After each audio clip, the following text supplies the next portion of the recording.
So today in this video we will start a new chapter, Nelson Mandela Long Walk to Freedom. So Nelson Mandela, who was Nelson Mandela? So Nelson Mandela has become South Africa's first black president after more than 3 centuries of white rule.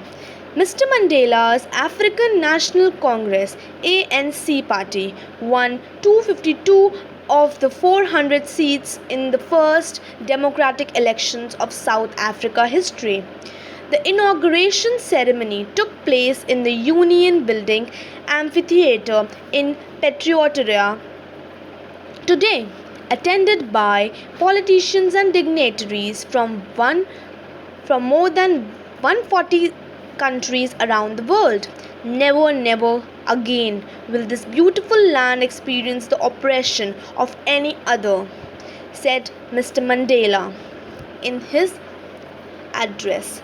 So, jubilant scenes on the streets of Pretoria followed the ceremony with blacks, whites, and colored celebrating together.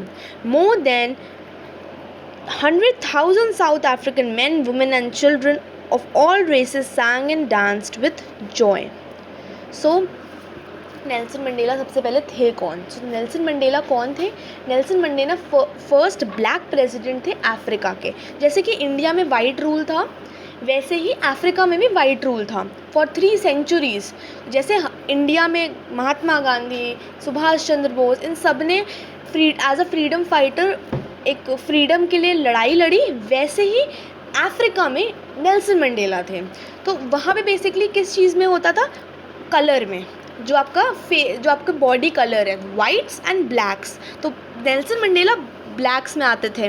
वो first president थे South Africa के. He was the first president. उनकी party थी name as Nelson Mandela National Congress ANC, जिसको 252 votes मिले out of 400 और उनकी party जीती थी. Okay, so this chapter is an extract from the autobiography of Nelson Mandela. Autobiography किसको बोलते हैं? जो रियलिटी में जो हुआ होता है, किसी इंसान के बारे में रियलिटी में जो लिखा होता है. जैसे कि मूवी आई है MS Dhoni the untold story, वो किसकी ऑटोबायोग्राफी है? धोनी की ऑटोबायोग्राफी है. ओके, तो वैसे ही this whole chapter is about the autobiography of Nelson Mandela. He was born in 18 July 1918. The first black president of South Africa. Excerpts from Long Walk to Freedom include description of the inauguration ceremony, citations from his speeches, his journey to being a freedom fighter, the struggle, along with the tribute to other freedom fighters and countless other people who fought for their freedom. In South Africa, a brutal practice named apartheid was followed. Apartheid refers to a discrimination between people on the basis of their race. It was one of the most brutal societies where dark-skinned people were deprived of their basic rights. This lesson gives us an overview as how Nelson Mandela, along with others, carved their way to the society where there is no discrimination on the basis of color, caste, race and or gender. So ये जो chapter है long walk to freedom, ये है Nelson Mandela के बारे में. इस chapter में बताया कैसे उनकी इनॉग्रेशन सेरेमनी हुई, कैसे उनकी स्पीचेस थी, कैसे उन्होंने दूसरे फ्रीडम फाइटर्स को इंस्पिरेशन दी, दूसरे फ्रीडम फाइटर्स के साथ उन्होंने फ्री कराया अपनी कंट्री साउथ अफ्रीका को. ओके, तो साउथ अफ्रीका में एक बहुत ही ब्रूटल, मतलब बहुत ख़राब, बहुत ही दर्दनाक सी एक प्रैक्टिस चलती है जिसको बोलते हैं apartheid बोलते थे. तो apartheid मतलब क्या होता है? डिस्क्रिमिनेशन, भेदभाव करना from people for people on the basis of their basic rights, जो फंडामेंटल राइट्स होते हैं कि आप इस पार्क में नहीं जा सकते. जैसे इंडिया में अनटचेबल्स के साथ था, वैसा ही बिल्कुल साउथ अफ्रीका में था. apartheid प्रैक्टिस थी. तो apartheid प्रैक्टिस में जो ब्लैक्स होते थे उनको बेसिक राइट्स नहीं मिलते थे। जो जहाँ पे वाइट्स बैठ सकते थे वहाँ पे ब्लैक्स नहीं बैठ सकते थे, जहाँ जहाँ वाइट्स जा सकते थे या जो काम वाइट्स कर सकते थे वो काम ब्लैक्स नहीं कर सकते थे। सो ये जो जर्नी है नेल्सन मंडेला की, उन्होंने साउथ अफ्रीका को फ्री कराया, ये सारे जितना भी ब्लैक जो ये वाइट का रूल था और जो उनका ब्लैक कम्युनिटी थी उनको फ्रीडम दिलाई थी। Okay, so this is all about, this chapter is all about Nelson Mandela along with others who carved their way to a society where there will be no discrimination। ऐसी society बनाई उन्होंने जहाँ पे कोई discrimination नहीं है, कोई भेदभाव नहीं है on the basis of colour, caste, race, age or gender। Okay, so now let's read the context। Okay, 10-day dawned bright and clear. From the past few days I have been besieged by dignitaries of the world, leaders who were coming to pay their respect before the inauguration. The inauguration would be the largest gathering ever of international leaders on South African soil. The ceremonies took place in the lovely sandstone amphitheatre formed by the Union buildings of Pretoria. For decades, this had been the seat of white supremacy, and now it was the site of a rainbow gathering of different colors and nations for the installation of South Africa's first democratic non-racial government। So here जो ये बात कर रहे हैं यहाँ पर, ये जो पूरी जो चैप्टर है ये किस बारे में है, जब फ्रीडम हो गई और फिर उसके बाद नेल्सन मंडेला की इनॉग्रेशन सेरेमनी थी, साउथ अफ्रीका का first democratic non racial government जब बनी। ओके, और जब वो फर्स्ट ब्लैक प्रेसिडेंट बने तब की ये इनॉग्रेशन की बात कर रहे हैं।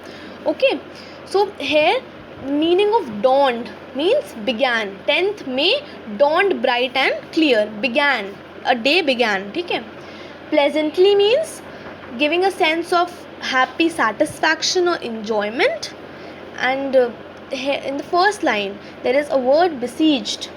For the past few days I have been pleasantly besieged।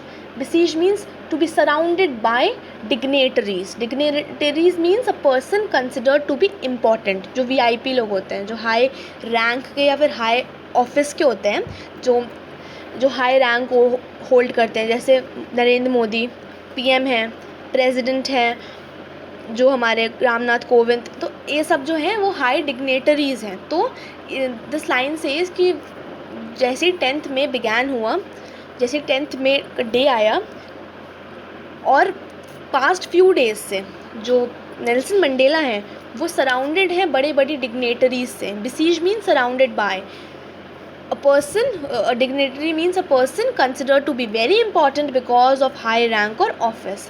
Okay, so the words, there is sandstone।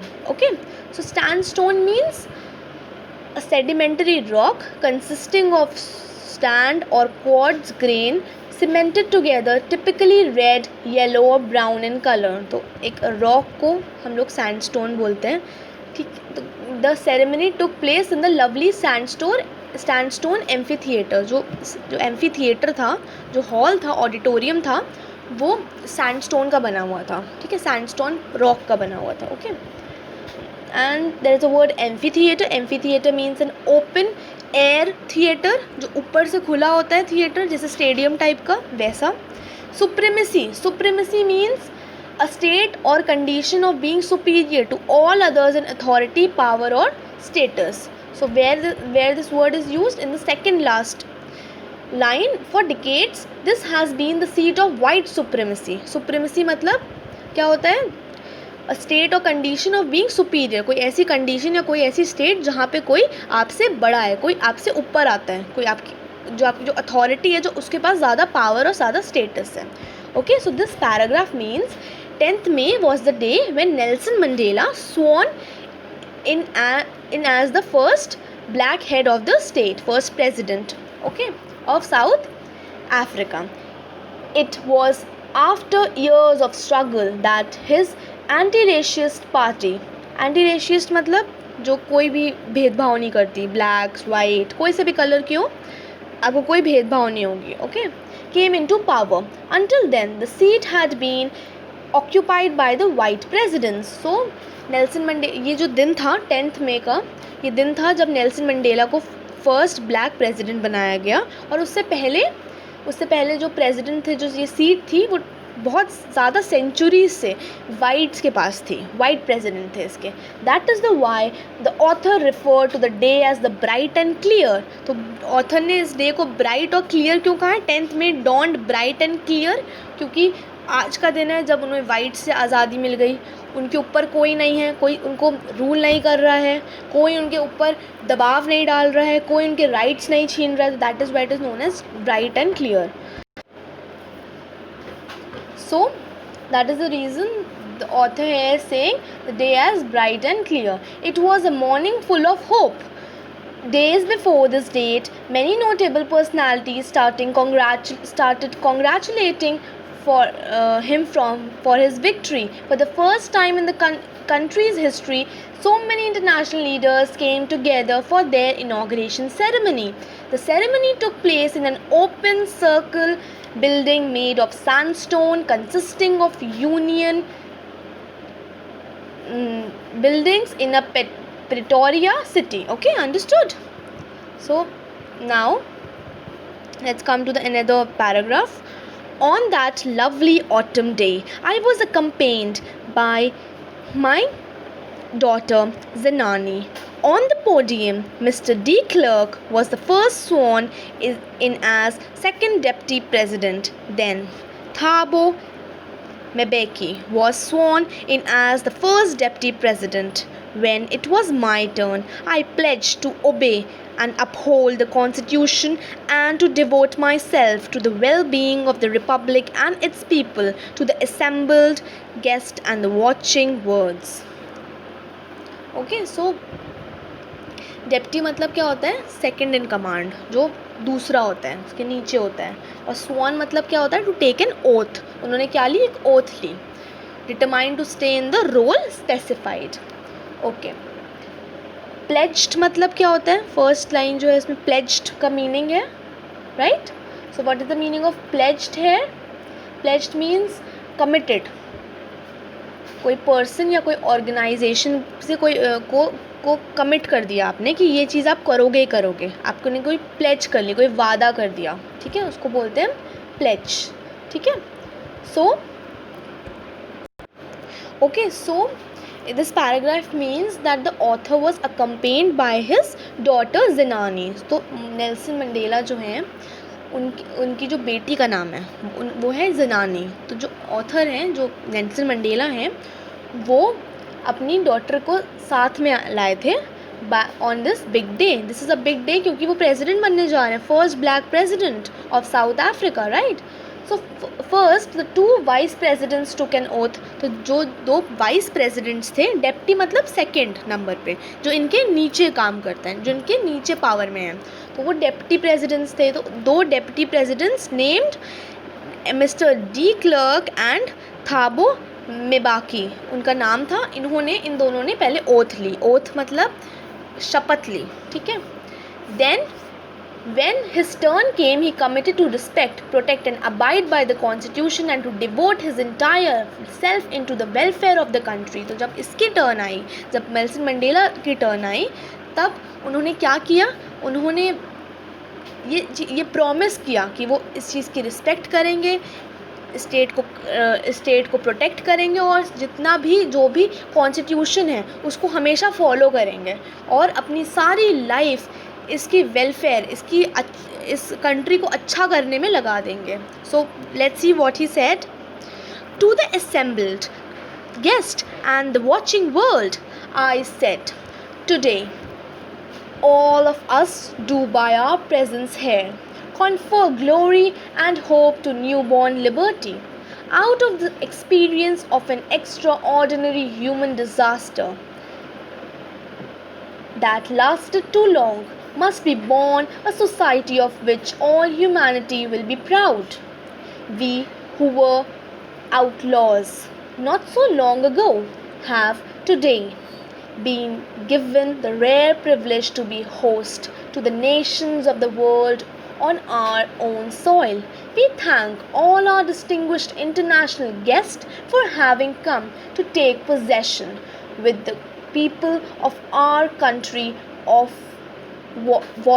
waters. After all, a common victory for justice, for peace, and for human dignity. So, what is the meaning of assembled here in this paragraph? First line, third word, to be assembled guest. Assembled मतलब जो वहाँ पे gather हुए हैं, gather together in one place for a common purpose. एक चीज़ के लिए जो gather हुए हैं उनको assembled बोलते हैं. Then there is a word in the second line, confer. Confer means grant. Grant, honor. Glory means grant, honor. Okay. Then there is a word outlaws in the fourth line. Outlaws means because of its policy of apartheid, many countries had earlier broken off diplomatic relation with South Africa. So outlaw मतलब क्या होता है, क्योंकि जब whites यहाँ पे थे तो बहुत सारी इंटरनेशनल कंट्रीज़ जो थी उन्होंने इनसे रिश्ता तोड़ दिया था, उन्होंने आउटलॉ कर दिया था. ठीक है, रिश्ता तोड़ने को कोई अपना रिलेशन जो डिप्लोमेटिक रिलेशन होता है, कंट्रीज़ के बीच में जो रिलेशन होता है उसको तोड़ने को हम आउटलॉ कहते हैं. Now there is a phrase in the in the last third line, on our own soil. So on our own soil means in our own country. Okay, there's a word in the second last line, possession. Possession means ownership. And there's a word, the last word, dignity. Dignity means a state or quality of being worthy of respect. Dignity मतलब कोई ऐसी state या फिर कोई ऐसी quality आपके अंदर कि आप डिज़र्व करते हो कि आपको कोई रिस्पेक्ट करे. सो दिस होल पैराग्राफ जो है ये वो है जो उन्होंने स्पीच दी वहाँ पर. जब वो प्रेसिडेंट बने तो उन्होंने अपनी असेंबल्ड जो गैदर्ड पीपल थे उनसे बोला क्या. So this paragraph means the author also mention some part of the speech where he said everyone by his presence was giving rise to hope for a new beginning.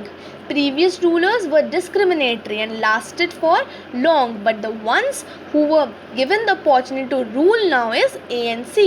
So इन्होंने बोला कि जितने भी यहाँ पे जो जितने भी लोग असेंबल हुए हैं वो मुझे होप देते हैं और कि मैं आगे बढ़ूँगा, मैं इस स्टेट को राइज करूँगा, एक न्यू बिगनिंग, एक नई शुरुआत करूँगा. और पहले के जो रूलर्स थे वो थे डिस्क्रिमिनेटरी, वो भेदभाव करते थे. पर अब जो अपॉर्चुनिटी, जो चांस मिला है वो मिला है एएनसी को. एएनसी किसकी? वो थी एंटी नेशनल कांग्रेस. किसकी थी? वो थी नेल्सन मंडेला की. तो उस गवर्नमेंट को स्टैंड मिला है, who would stand up against discrimination. और मेरी गवर्नमेंट किसके स्टैंड अगेंस्ट करेगी? डिस्क्रिमिनेशन के, भेदभाव के अगेंस्ट रहेगी.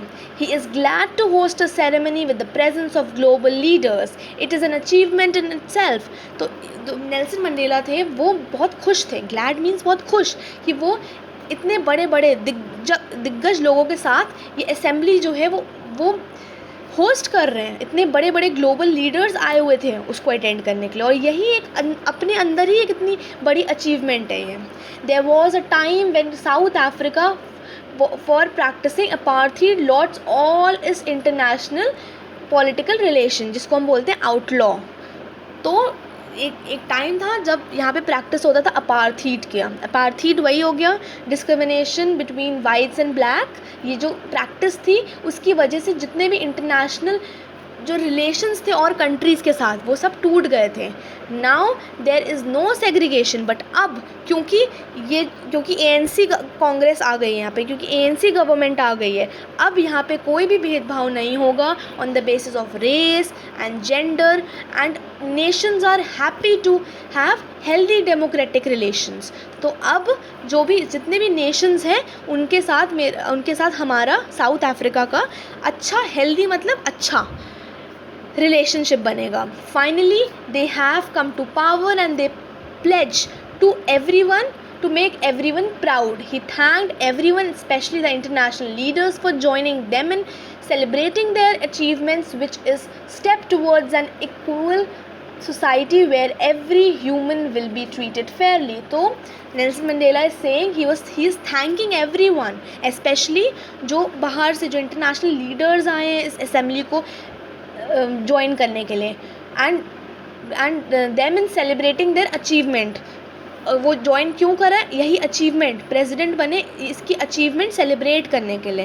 And he is promising to his people कि वो कब हमेशा स्टेट को प्राउड फील कराएगा, और आज के बाद अब से ये सोसाइटी जो है वो इक्वल है, कोई भी ट्रीटेड अनइक्वली नहीं होगा. No one will be discriminated in the basis of caste, creed and gender. So I'll end this video here.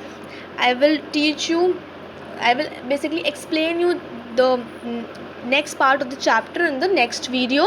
So I want you to go through, this is a difficult chapter, I want you to go through this chapter and learn the difficult word meanings and difficult words. Thank you.